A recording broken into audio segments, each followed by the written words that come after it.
chair right now recognizes the gentleman from Tennessee, Mr. Rose, who is recognized for 5 minutes. Thank you, Chairman Huizenga, and I want to thank Chairman Hill and Ranking Member Waters for holding this important hearing, and thank you to all of our witnesses for taking time from your schedules to be with us. Mr. O'Leary, I appreciate your testimony emphasizing the need of streamlining, permitting, and freeing up federal land for housing. I agree wholeheartedly. However, in many communities, particularly our densest urban areas, there simply isn't undeveloped land left to be built on. In these places, the solution must be building up, not out. Yet your restrictive zoning laws stand in the way. For example, here in Washington, D.C., perhaps the most glaring example, the Height of Buildings Act of 1910 caps building heights based on street width with an absolute maximum of 130 feet.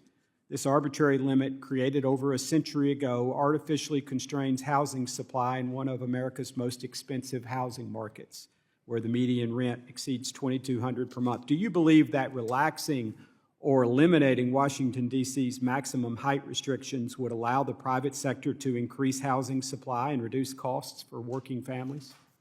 There's only one answer. It's yes. We would build up in 2 seconds if we could do that. I mean, you need a combination of all of this. You know, the thing that I wanted to point out to everybody is there's a competition between states, and there's a competition between nations. So right now, if you're given $2 billion to deploy, you have to find a state where you can get that money to work.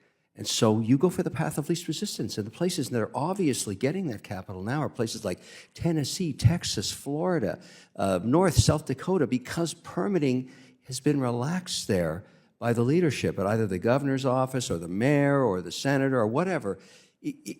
Imagine my challenge. I have to deploy capital. I have to find a place to do it. And the harder it gets, the less I want to spend my time fighting that fight. I'm just a guy trying to put money to work. And so if you told me, if I was the first to know that you would lift those height restrictions, how about $2 billion right now? Like in 2 seconds. The demand for housing is crazy in D.C. I mean, that's a good idea. Why don't you do that? It's a fantastic idea. 100% endorse that. You would get a ton of capital. Thank you. I appreciate that. Mr. Moore, in your written testimony, you warned that federal policies reducing down payment requirements to 2 to 3% range, in some cases effectively to zero, were a major driver of the 2008 housing and financial collapse, with default losses concentrated in those low down payment loans. At a time when it is very tempting for policymakers to respond to the housing affordability crisis by expanding low or no down payment programs, can you elaborate on why you believe that approach is so dangerous and how we should weigh the short-term appeal of expanding access against the long-term systemic risks that you describe?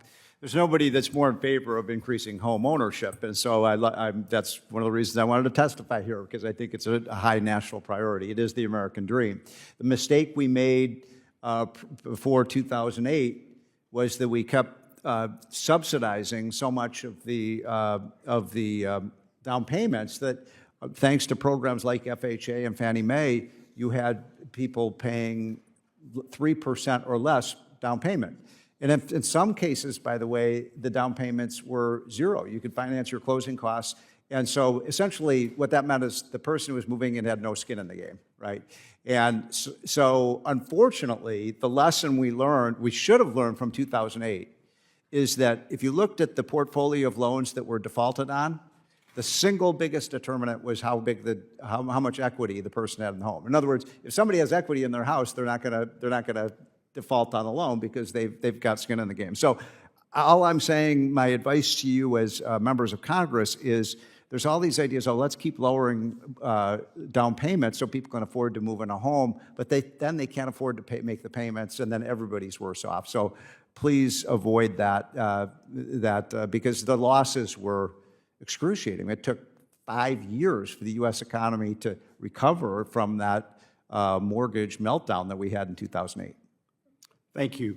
I agree very much. Mr. Brooks, we don't have many seconds left here, but what can we do? What do you think Congress, policymakers here can do to reverse the damage done by the Biden-era inflation? Is there something we can do from a policy perspective?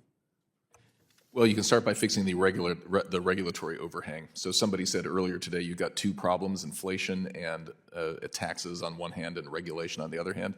Growth requires deregulation. We have to grow our way out of this. My time has expired. I yield back. Gentleman's time has expired. The chair now recognizes the gentleman from New Jersey, Mr. Gottheimer, for 5 minutes. Thank you, Mr. Chairman. Thank you, Ranking Member.